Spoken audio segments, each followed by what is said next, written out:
যে সামগ্ৰীৰ মূল্য বৃদ্ধি হয় বা বস্তুৰ দাম বাঢ়ে আৰু সেই ব্যৱসায়ৰ যেতিয়া যিখিনি চৰকাৰী চাকৰিয়াল থাকে তেতিয়া তেখেতসকলে অনুভৱ কৰে যে নিজৰ জীৱন যাত্ৰাত সামগ্ৰীৰ মূল্য বৃদ্ধি হোৱাৰ লগে লগে নিজৰ যিটো দৰমহাটো বেছি হোৱাটো সকলোৰে এটা আশা থাকে আৰু সেই কাৰণে এই দৰমহা আয়োগ প্ৰথম আৰম্ভণি হৈছিল 1946 চনৰ মে মাহত যাতে প্ৰত্যেক 10 বছৰৰ অন্তৰে অন্তৰে যিখিনি কৰ্মচাৰী থাকে চাকৰিয়াল থাকে তেখেতসকলৰ দৰমহা বিভিন্ন তাত থাকে যে ম্যাথমেটিক্যাল ক্যালকুলেশন থাকে তাৰে ওপৰত বেছ কৰি সময়ে সময়ে 10 বছৰৰ অন্তৰে অন্তৰে দৰমহা বৃদ্ধি হয় যেটো অষ্টম দৰমহা আয়োগ যোৱা 28 অক্টোবৰত 2000 এইবাৰৰে 28 অক্টোবৰত কেন্দ্ৰীয় কেবিনেটে তাত অনুমোদন জনাইছে তেতিয়ালে অনুমোদনৰ পিছত কেতিয়াৰ পৰা কৰ্মচাৰীখিনিয়ে আশা কৰিব পাৰে যে কেতিয়াৰ পৰা ইমপ্লিমেন্ট হ'ব মহাবিদ্যালয়লে মানুহ সুখী হয় যেটো আমাৰ ইংৰাজীত কয় হ্যাপিনেস ইনডেক্স গতিকে এখন দেশৰ কাৰণে এই হ্যাপিনেস ইনডেক্স যেতিয়া মানুহ সুখী হ'ব তেতিয়া ডেফিনেটলি ইয়াৰে যেটো জীবন ধৰণৰ প্ৰক্ৰিয়া এটো সৰলভাৱে তেখেতসকলে বিভিন্ন যে পৰিকল্পনা থাকে সেই পৰিকল্পনাসমূহক বাস্তৱলৈকে উত্তৰণ কৰাত সুবিধা হয় যেনে ধৰক কাৰোবাৰ হয়তো এটা সপোনৰ ঘৰ থাকিব পাৰে মই ঘৰটো বনাম গতিকে দৰমহা বৃদ্ধিৰ লগে লগে সপোনৰ ঘৰটো সাৰ্থক হয় গাড়ী এখন কিনিব পাৰে গতিকে আলটিমেটলি যদি চাই মানুহৰ যে সুখী ইনডেক্স বুলি কম হ্যাপিনেস ইনডেক্স বৃদ্ধি হ'ব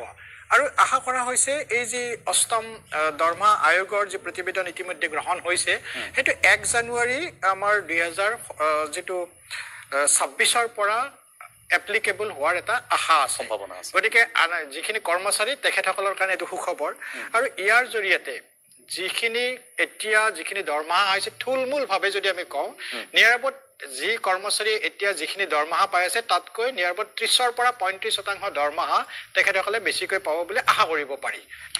প্ৰথম কথা শিক্ষকতাৰ কথাটো উলিওৱাৰ কাৰণে মই কওঁ মই অন্তঃকৰণেৰে ভাবো teacher is the architecture of the society অৰ্থাৎ এখন সভ্য সমাজৰ দাপোনে হয় শিক্ষকসকল আৰু সেই কাৰণে আমাৰ ধৰ্মটো কোৱা হয় প্ৰথম গুৰু আদি গুৰু আৰু দ্বিতীয় গুৰু শিক্ষা গুৰু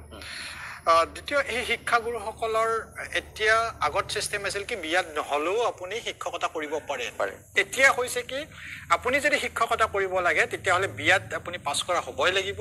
নাইবা টেট পাছ কৰা হ'বই লাগিব ঠিক তেনেকে যেনেকে আপুনি নেট পাছ কৰা হ'ব লাগিব যদি আপুনি এসিস্ট্যান্ট প্ৰফেসৰ কলেজত অধ্যাপক হ'ব বিচাৰে প্ৰায় সেন্ট্ৰেল গভৰ্নমেন্টৰ 50 লাখ চাকৰিয়াল ইয়াৰ দ্বাৰা উপকৃত হ'ব গতিকে 50 লাখ চাকৰিয়াল উপকৃত হোৱা মানে প্ৰতিটো ঘৰত 4 জনকৈ যদি আপুনি মেম্বাৰো ধৰে মানে কিমান এটা বৃহৎ সংখ্যক মানুহে সুখী হ'ব আৰু সুখী হোৱাৰ লগে লগে যেতিয়া সুখী হ'ব তেতিয়া সমাজখনে আগুৱাই যোৱাত দেশখন আগুৱাই যোৱাত ভাল হয় কাৰণ তেখেতে যেতিয়া নিজৰ অন্তঃকৰণে যিখিনি দৰমহা বিচাৰিছিল তেখেতে পাব তাক খালি আমি চৰকাৰী সিস্টেম হিচাপে গোটেই প্ৰশাসন ব্যৱস্থাৰ জৰিয়তে তাৰ পৰা ম্যাক্সিমাম আউটপুট লোৱাৰ কাৰণে বা তেখেতে নিজে ম্যাক্সিমাম সমাজৰ প্ৰতি দায়িত্ববোধ বুলি ভাবি তেখেতে নিজৰ দায়িত্ব সমাপন কৰে তাৰপৰিও যিখিনি এটা বয়সৰ পিছত 60 বছৰৰ গ্ৰহণ কৰে তেনেকুৱা প্ৰায় 60 লাখ পেনশনাৰে এই মই কেন্দ্ৰীয় চৰকাৰক কৈছো উপকৃত হ'ব ইণ্ডিয়া যেটো আমাৰ কনজিউমাৰ প্ৰাইস ইনডেক্স থাকে অৰ্থাৎ সামগ্ৰীৰ মূল্য বৃদ্ধি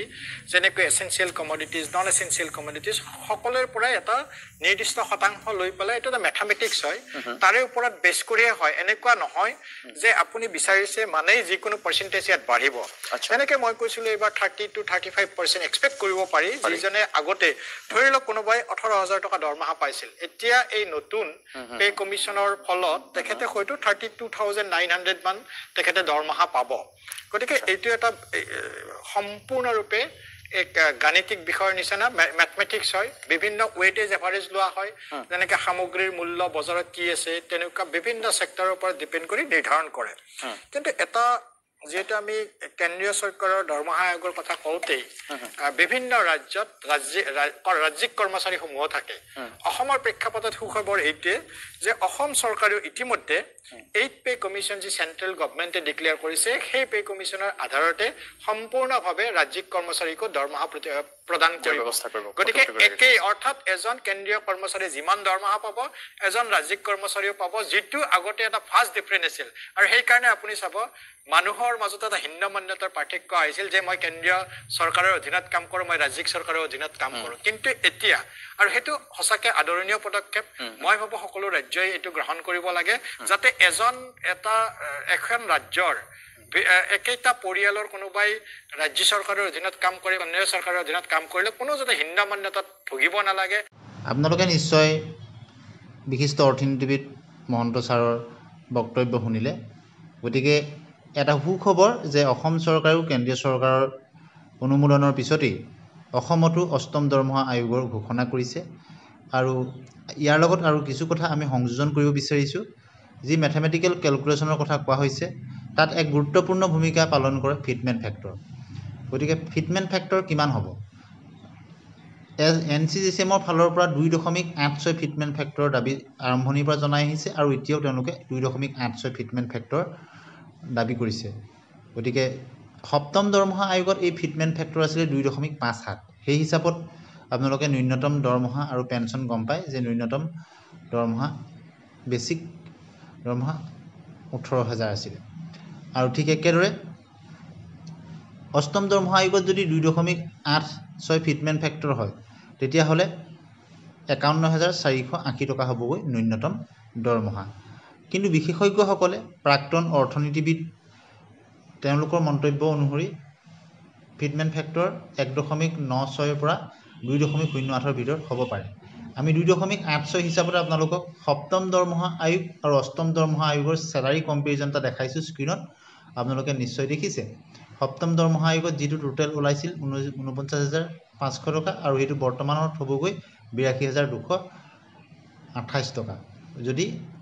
ফিটমেণ্ট ফেক্টৰটো 2.86 হয়। আৰু তাত সকলোখিনি কেলকুলেশ্যন কৰি দেখুওৱা হৈছে এজন কেন্দ্ৰীয় চৰকাৰৰ কৰ্মচাৰীৰ ক্ষেত্ৰত। গতিকে ৰাজ্যিক কৰ্মচাৰীবিলাকৰ ক্ষেত্ৰত কিছু কিছু এলাউন্স বা বিভাগ অনুযায়ী অলপ বেলেগ বেলেগ থাকে, কিন্তু মূল বেছিকখিনি প্ৰায় একেই থাকে। গতিকে আপোনালোকে নিজেই কথাখিনি স্ক্ৰীণত নিশ্চয় দেখিছে। গতিকে ফিটমেণ্ট ফেক্টৰ এটা গুৰুত্বপূৰ্ণ ভূমিকা থাকে আৰু অসমৰ সন্মানীয় অৰ্থনীতিবিদ মহন্ত ছাৰে কোৱাৰ দৰে 1/1/2024 পৰা ই ইমপ্লিমেণ্ট হ'ব আৰু হয়তো কিছুদিন পিছত হ'ব। 18 মাহৰ যিটো সময় দিছে, কিন্তু 1/1/2024 পৰাই অষ্টম দৰমহা আয়োগ হ'ব। তেতিয়া এই এবছৰ বা 1.5 বছৰ 18 মাহৰ পৰা 24 মাহৰ যিটো সময়সীমা, সেই সময়সীমাটোৰ পিছৰ পৰা যদি কাৰ্যকৰী হয়গৈ এই 18 মাহ বা 24 মাহত তেওঁলোকে এটা এৰিয়াৰ পাব। গতিকে আমি এটা আনুমানিক এটা কেলকুলেশ্যন কৰি আপোনালোকক দেখাইছোঁ 18 মাহৰ হ'লে 2.86 ফিটমেণ্ট ফেক্টৰ এই কৰ্মচাৰীজনৰ কিমান হ'ব পাৰে আৰু 24 মাহত কিমান হ'ব পাৰে। গতিকে তেনেদৰে এৰিয়াৰ লাভ কৰিব। আৰু যিহেতু ইয়াৰ লগত বস্তুৰ দামৰ কথা থাকে, মুদ্ৰাস্ফীতিৰ কথা থাকে, ইনফ্লেশ্যনৰ কথা থাকে, মুদ্ৰাস্ফীতি বা ইনফ্লেশ্যন আৰু হেপিনেছ ইণ্ডেক্সৰো কথা থাকে। এই সকলোখিনি দিশ চাই অৰ্থনীতিবিদ মহন্ত ছাৰে কোৱাৰ দৰে 30ৰ পৰা 35% যদি দৰমহা বৃদ্ধি হয় নিশ্চয় কৰ্মচাৰী আৰু পেঞ্চনাৰসকল উপকৃত হ'ব